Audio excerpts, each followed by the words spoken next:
മുഖ്യമന്ത്രി കുട്ടികളുടെ കൈപിടിച്ച് അല്ലെങ്കിൽ സ്കൂൾ കുട്ടികളെയും ജനപ്രതിനിധികളെയും പൊതുസമൂഹത്തെയൊക്കെ മനുഷ്യ ചങ്ങലകൾ നിർമ്മിച്ചുകൊണ്ട് ലഹരിക്കെതിരെയുള്ള ഒരു ക്യാമ്പയിന്റെ ഭാഗമായി മുഖ്യമന്ത്രി കൈപിടിച്ച് നടക്കുന്നത് കൊണ്ട് വളരെ നല്ലൊരു സന്ദേശമാണ്. തെറ്റൊന്നുമില്ല, ക്യാമ്പയിനുകൾ ആവശ്യമാണ്. പക്ഷേ അതൊരു പ്രഹസനമാണോ, അല്ലെങ്കിൽ അത് പൊതുജനങ്ങൾക്ക് അങ്ങനെ ഒരു പ്രഹസനമായിട്ട് തോന്നുന്നു? എന്താണ് അച്ഛന് പറയാനുള്ളത്? നല്ലൊരു ചോദ്യമാണ്. അഭിമന്യ കല്ലറങ്ങാട്ട് പിതാവ് കഴിഞ്ഞ വർഷം നടത്തിയ പരാമർശത്തെ പറ്റിയുള്ള ചർച്ചകൾ നിരവധി നടന്നതാണ്. യഥാർത്ഥത്തിൽ പിതാവ് പ്രവചിച്ച ആ വാക്കുകൾ അക്ഷരാർത്ഥത്തിൽ കേരളത്തിൽ സത്യമാവുകയാണ്. അതിൻ്റെ തെളിവുകളാണ് ഇപ്പോൾ നടന്നുകൊണ്ടിരിക്കുന്നത്.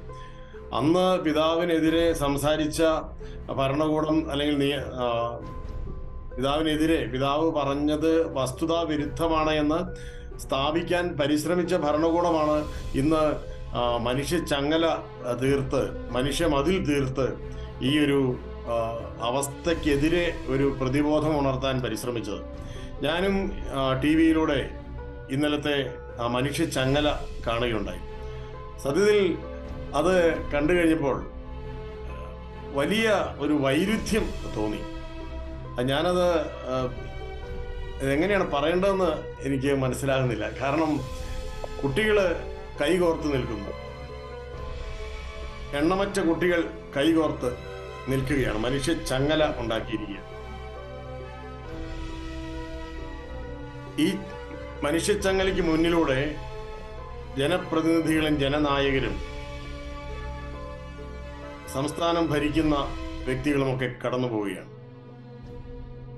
ഒരുപക്ഷെ ഈ അടുത്തടുത്ത് നിൽക്കുന്ന കുട്ടികൾ ഒരു മനുഷ്യ മതിൽ പോലെയാണ് നിൽക്കുന്നത്. അവരൊരു പക്ഷേ ലഹരി ഞങ്ങളുടെ ജീവിതത്തിലേക്കും പൊതുസമൂഹത്തിലേക്കും കടന്നു വരാതിരിക്കാനുള്ള മനുഷ്യ മതിലാണ് ഞങ്ങൾ എന്ന് പ്രഖ്യാപിക്കുകയായിരിക്കാം. എന്നാൽ ഈ മതിലിന്റെ പുറകിലൂടെ മദ്യപിക്കാൻ ആസക്തിയുള്ളവർ, ആഗ്രഹമുള്ളവർക്ക് പതുങ്ങി പോകാനുള്ള ഒരു സാഹചര്യം കൂടി ഇതേ ഭരണകൂടം ഉണ്ടാക്കി വെച്ചിട്ടുണ്ട് ഈ കേരളത്തിൽ എന്നത് എന്തുകൊണ്ടാണ് ഈ പ്രതിജ്ഞ ചൊല്ലിക്കൊടുക്കുന്ന ഭരണാധിപന് മനസ്സിലാകാതെ പോകുന്നത്? അതല്ലേ നാടകം? ഇവിടെ ബിവറേജസ് ഔട്ട്ലെറ്റുകളും ബാറുകളും കള്ളുഷാപ്പുകളും ബിയർ പാർലറുകളും എല്ലാം തുറന്നു കൊടുത്ത് മനുഷ്യനെ കുടിക്കാൻ പ്രലോഭിപ്പിച്ചിട്ട്, മദ്യപിക്കാൻ പ്രലോഭിപ്പിച്ചിട്ട് മദ്യപാനത്തിന്റെ ദൂഷ്യത്തിനെതിരെ പ്രതിജ്ഞ എടുപ്പിക്കുകയാണ് വളരുന്ന തലമുറയോട്. ഈ വളരുന്ന തലമുറ താമസിക്കുന്നത് മരുഭൂമിയിലല്ല. ഈ കുട്ടികൾ ഈ കൈയും കോർത്ത് പിടിച്ചിട്ട് ഈ കൈയഴിച്ച് ഇവര് തിരിച്ച് നടന്നു ചെല്ലുന്നത് വീട്ടിലേക്കല്ലേ?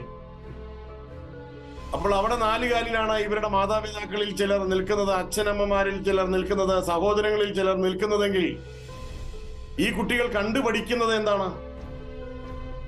മദ്യപിക്കാനുള്ള ആസക്തിയെ ഒരു തരത്തിലും നിയന്ത്രിക്കേണ്ട ആവശ്യമില്ലാത്ത ഒരു പൊതുസമൂഹത്തിലാണ് കേരളം എന്ന ഈ ഒരു സംസ്ഥാനത്താണ് എൻ്റെ മദ്യപാന ആസക്തിയുള്ള അച്ഛനോ സഹോദരനോ ഈവൻ അമ്മയോ ഒക്കെ ജീവിക്കുന്നത് എന്ന് മനസ്സിലാക്കുന്ന കുട്ടി എവിടെ പോയിട്ടാണ് ഈ ആത്മനിയന്ത്രണം പരിശീലിക്കുന്നത്?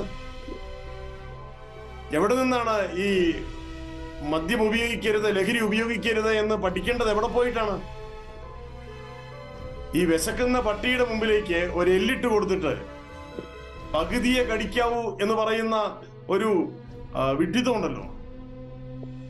അതല്ലേ ഈ ഭരണകൂടം ഈ കേരളത്തിന്റെ പൊതുമനസാക്ഷിയുടെ മുമ്പിൽ ഇത്രയും ലജ്ജാരഹിതമായി അവതരിപ്പിക്കുന്നത്? സത്യത്തിൽ മനുഷ്യ ചങ്ങല ഉണ്ടാക്കുകയാണോ? ഈ മനുഷ്യ ചങ്ങല കൊണ്ട് എന്താണ് നേടുന്നത്?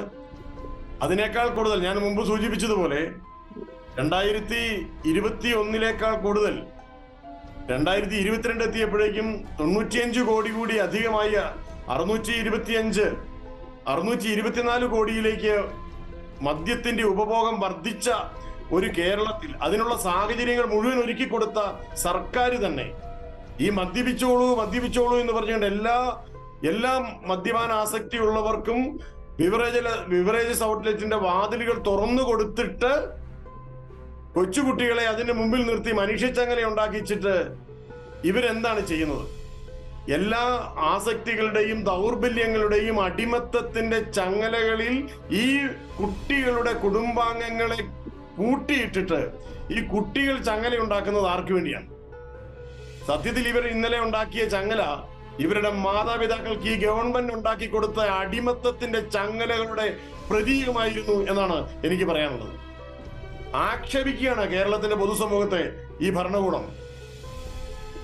സർവനാശത്തിലേക്ക് വെല്ലുവിളിച്ചിട്ട് കൊച്ചുകുട്ടികളെ കൊണ്ട് പ്രതിജ്ഞ എടുത്ത് കളിപ്പിക്കുകയാണ്, കബളിപ്പിക്കുകയാണ് കേരളത്തിന്റെ പൊതുമനസാക്ഷിയെ. ഇത് അവസാനിപ്പിക്കണം.